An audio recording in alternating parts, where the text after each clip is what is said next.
aku Gita. Di sini aku dari mahasiswi fisioterapi Universitas Indonesia angkatan 2019. Nah, tujuan aku di sini itu aku ingin mengedukasi ibu-ibu tentang tumbuh kembang anak. Nah, di sini aku udah bagiin beberapa poster dan aku akan mempresentasikannya. Nah, jadi dari pengertiannya sendiri, perbedaan pertumbuhan dan juga perkembangan. Nah, biasanya itu kalau orang-orang awam itu masih belum tahu nih bedanya pertumbuhan sama perkembangan. Nah, jadi pertumbuhan itu maksudnya jumlah dan ukuran sel di seluruh bagian tubuh secara kuantitatif yang dapat diukur. Jadi kayak tinggi badan, berat badan, kayak gitu. Terus kalau misalnya perkembangan itu dia adalah fungsi tubuh yang dapat dicapai melalui kematangan dan juga belajar, seperti kemampuan gerak dasar, kemampuan gerak halus, dan juga personal sosial.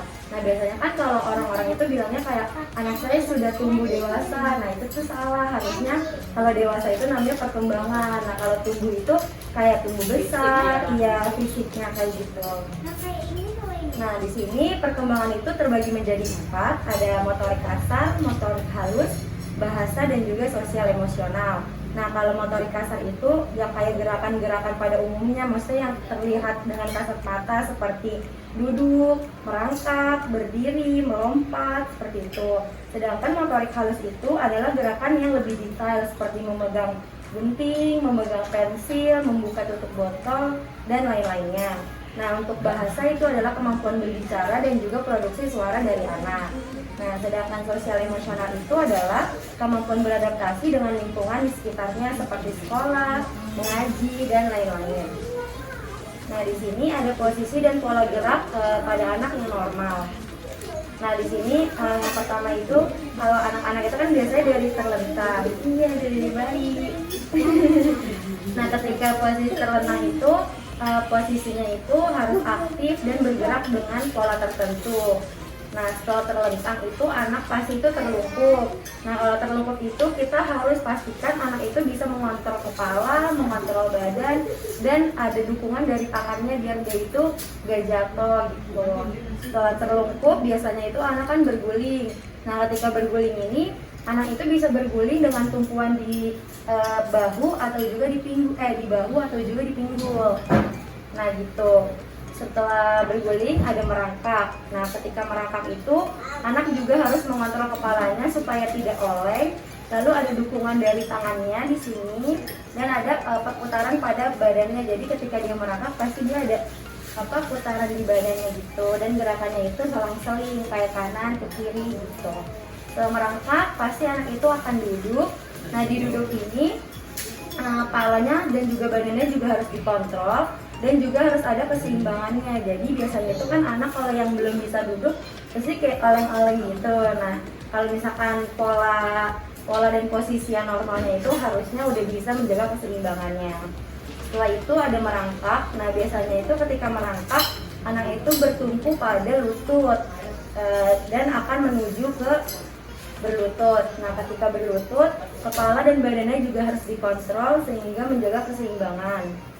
Setelah berlutut, pasti anak akan bisa berdiri. Ketika berdiri, ini posisi yang paling sempurna dan harus menjaga keseimbangan yang lebih berat karena tumpuannya itu sudah bertumpu semuanya di kaki.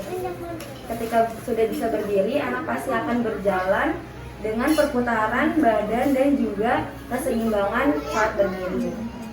Nah, di sini ada pemeriksaan, ada lebah, iya. Pemeriksaan yang dapat dilakukan yaitu adalah DDST atau Denver Development Screening Test.